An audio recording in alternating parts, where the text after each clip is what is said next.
그냥 자유롭게 얘기하는 식으로 할 거고, 그리고 나머지는 이제 하면 네, 카메라 의식하지 말라고.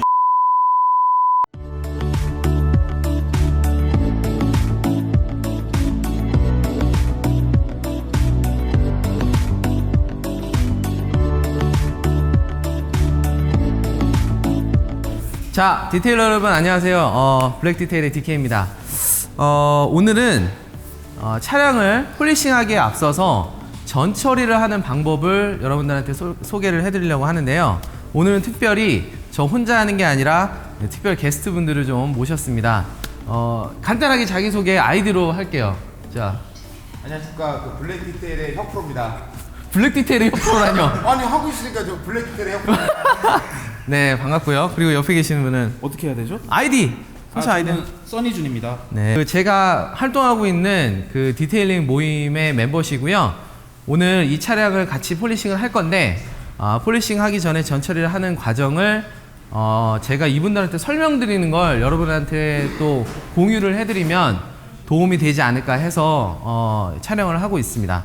자, 그러면 우리가 이제 하려고 하는 게 이제 전 처리인데, 자, 전 처리란 뭘까요? 초코님, 알고 계시는 대로 얘기해 주세요. 뭐 폴리싱 하기 전에 이제 도장면의 상태를 좀 이제 폴리싱하기 좀 좋게, 부드럽게 만드는 과정이 아닐까. 네. 맞는 말씀이세요. 부드럽게 한다는 거는 결국에는 도장면에 있는 이물질들을 제거한다. 네네, 맞습니다. 뭐 이런 말씀이잖아요. 네네네. 맞습니다. 그래서 네네.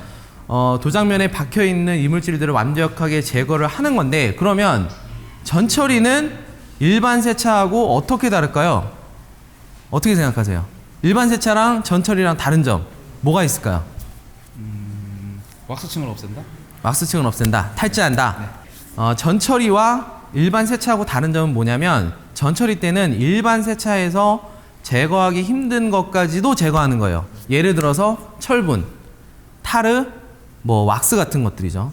우리가 만약에 여기다 왁스를 발라놨는데 내가 이 상태에서 바로 폴리싱을 한다라고 하면 그 왁스로 인해서 스크래치가 가려질 수도 있고, 그리고 그 이물질이 패드에 묻어서 안 좋은 결과가 나올 수도 있어요. 그러니까 이런 변수들을 제거하는 게 전 처리의 가장 큰 목적이다 라고 하시면 되고, 탈지 같은 경우에는 사실은 사람마다 조금씩 호불호가 있습니다. 제가 오늘 드리는 말씀은 제가 하는 방법일 뿐이에요. 정답이 아니죠, 당연히. 양치질 할 때 어느 이빨부터 닦으세요? 디케님이랑 같은 이빨을 닦는. 아니, 대답을 하세요, 빨리. 오른쪽 아래? 오른쪽 아래. 저는 앞니부터 닦아요. 저도 앞니부터 닦는. 아니, 그게 아니라 초코님은 오른쪽부터 닦는데 이게 잘못된 거예요? 아니죠? 그거 아니죠. 네, 양치는 하면 되는 거예요. 그냥 앞니부터 닦는 사람, 어금니부터 닦는 사람이 차이가 있을 뿐입니다. 그래서 제가 오늘 보여드리는 방법이 이게 옳은 방법이고 다른 방법은 틀린 겁니다 라고 말씀드리는 게 아니라 제가 하는 방법을 알려드리는 거예요. 그 대신에 제가 이 방법을 하면서 여러분들한테 이걸 왜 하는지도 설명을 드릴 건데, 그 이유를 들으시고 맞는 것 같다, 납득이 되면 여러분들은 그건 취하시면 되는 거고요. 이건 아무리 들어도 이거는 나는 납득이 안 돼 라고 생각하시면 여러분들의 방법을 쓰시면 되는 거예요. 그러니까 이건 내가 생각하는 방법하고 다른데 라고 하셨다고 혼란스러워 하실 필요가 없습니다. 과거에 만약에 난 이렇게 했었는데 효과가 좋았다 라고 하면 그 방법을 계속 쓰시면 되는 거예요. 자, 그래서 전 처리를 하는데 가장 먼저 해야 될 건 뭘까요? 일단은 도장면에 있는 우리가 일반 세차로도 지울 수 있는 오염물들을 제거하고, 그 다음에 철분 제거가 됐든 타르 제거가 됐든 그 이외의 것들을 진행을 하는 겁니다. 그래서 일단은 일반적인 세차 그대로 프로세스를 시작하시면 되고요. 우리 넷이서 다 같이 세차를 한번 시작을 해보시죠. 가겠습니다.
자, 이제 기본적인 세차가 끝났습니다.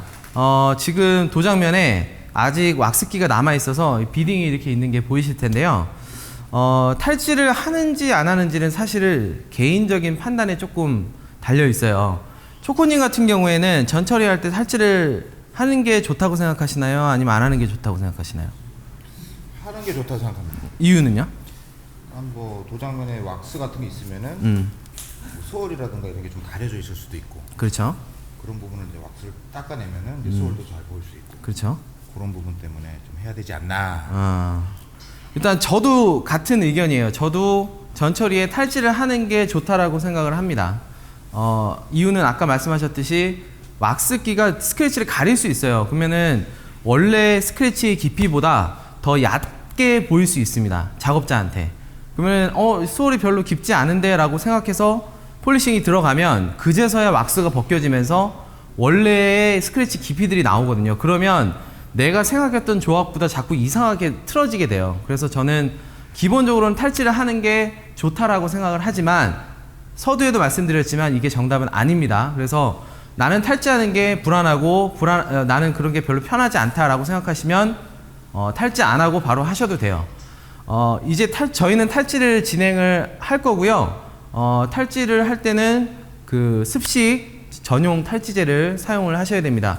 기온 프랩 같은 오일 리무버로는 왁스를 효과적으로 제거할 수가 없어요. 그러니까 오일 리무버가 아닌 왁스 리무버를 사용하셔야 지금 도장면에 있는 왁스기를 완벽하게 지울 수가 있습니다. 자, 그러면 시작하시죠.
자, 탈지까지 완료를 했습니다. 이제는 영어로는 디컨태미네이션이라고 해서 오염물들을 제거하는 작업을 할 건데요. 그 대표적인 게 철분하고 타르입니다. 그리고 이제 나머지 낙진들인데 우리가 철분 제거랑 타르 제거 같은 경우에는 전용 케미컬로 하게 되고요. 나머지 낙진들은 클레잉을 통해서 제거를 하는데 이거 디컨태미네이션도 여러분들 세차하는 거라고 똑같다고 생각을 하시면 돼요.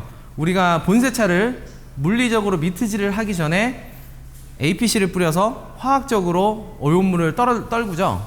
동일한 겁니다. 내가 직접적으로 물리력을 가하지 않고 제거할 수 있는 것들을 먼저 하는 거예요. 그래서 철분 제거와 타르 제거를 먼저 해준 다음에 그것까지 마친 다음에 클레잉을 통해서 마지막에 낙진들을 제거하는 게 올바른 순서라고 저는 생각합니다. 다르게 생각하시는 분도 있을 수 있어요. 그러니까 지금은 먼저 철분 제거를 할 거고요. 철분 제거하고 린스 한 다음에 타르 제거제로 하부 쪽 한번 닦아준 다음에 그 다음에 마지막으로 클레잉을 하는 걸로 마무리를 짓도록 하겠습니다.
자, 지금 철분 제거제에 이어서 타르 제거까지 마쳤고요. 이제는 클레잉만 남았습니다.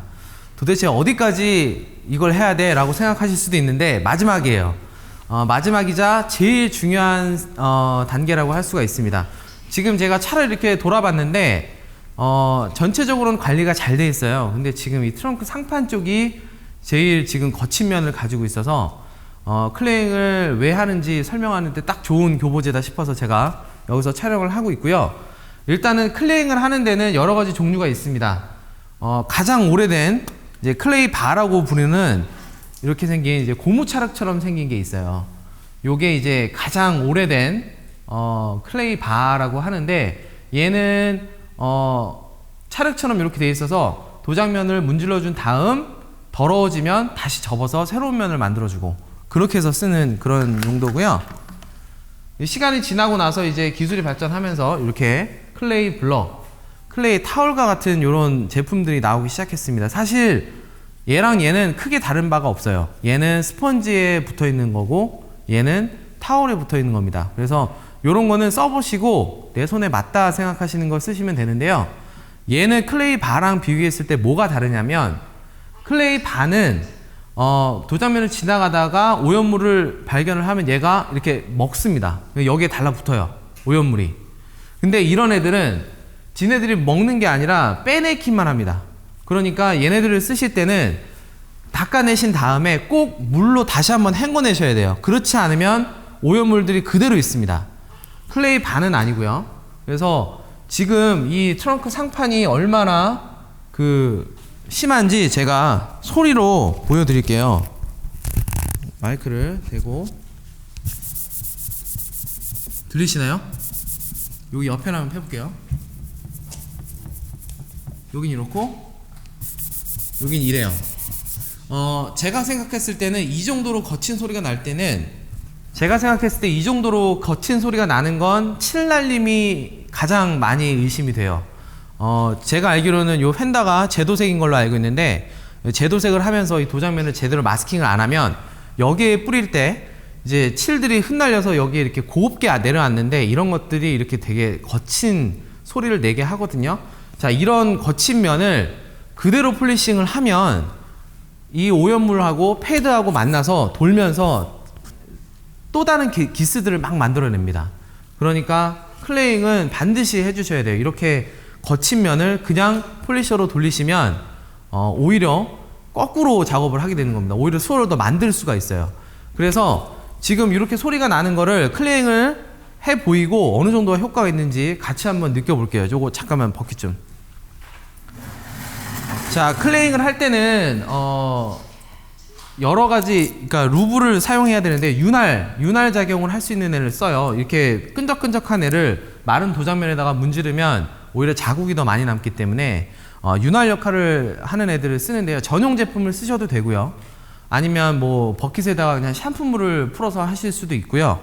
저는 지금 ONR이라고 옵티멈 노 린스라는 이렇게 노린스 제품 있어요. 노린스 제품. 이게 윤활력이 굉장히 좋고 왁스 성분이 없는 그런 애여서 루브로 쓰기에는 저는 되게 알맞다고 생각해서 가져왔고요. 자, 방법은 이렇게 밑으로 여기 위를 이렇게 짜줍니다. 그러면 이렇게 물이 이렇게 흐르겠죠? 그 위를 부드럽게 일자로 움직이면서 문질러 주는 거예요. 그러면 이게 뭔가 걸리는 느낌이 납니다. 근데 언제까지 얘를 왔다 갔다 해야 되느냐? 걸리는 느낌이 없어질 때까지. 자, 지금 벌써 많이 좋아진 게 느껴져요, 저는.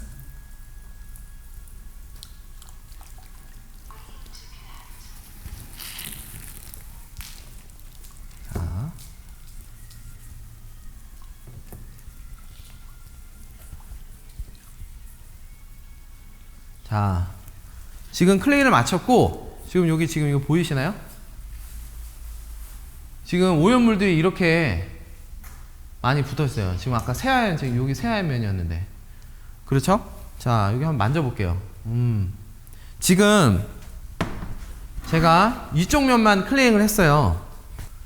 물기를 대충 좀 닦아내고, 육안으로 확인되진 않지만 피부로는 느낄 수 있습니다. 자, 그러면 초코님께서 대표로 클레잉 한쪽 한번 만져보시고 클레잉 안 한쪽 여기 한번 만져보세요. 네. 까끌까끌해요. 얘는 약간 부드럽고 야한 소리 아닙니까? 자, 한번 소리로 한번 보여드릴게요. 아까 전에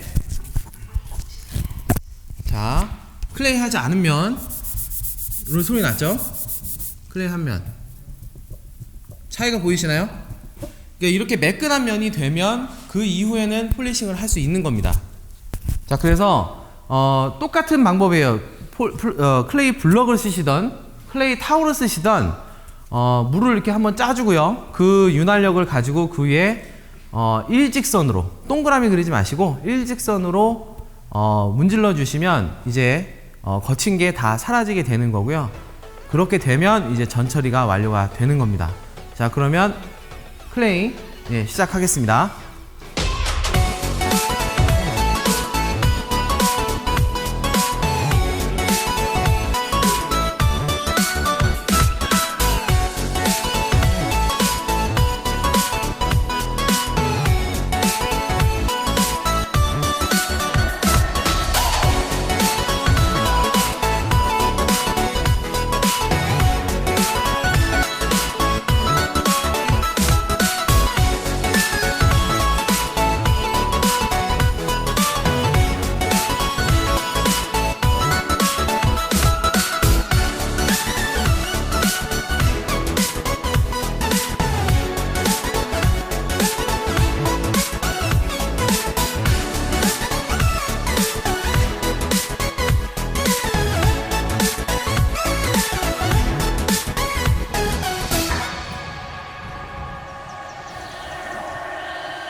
얼굴 안 튀기고.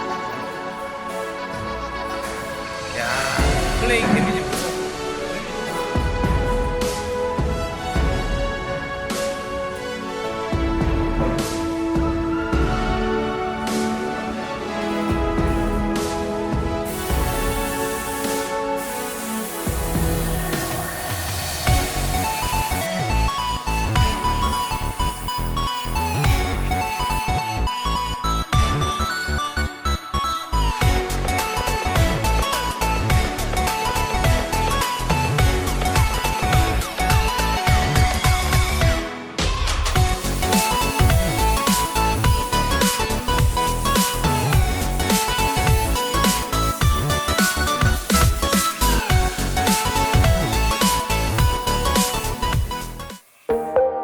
자, 전처리가 모두 끝났습니다.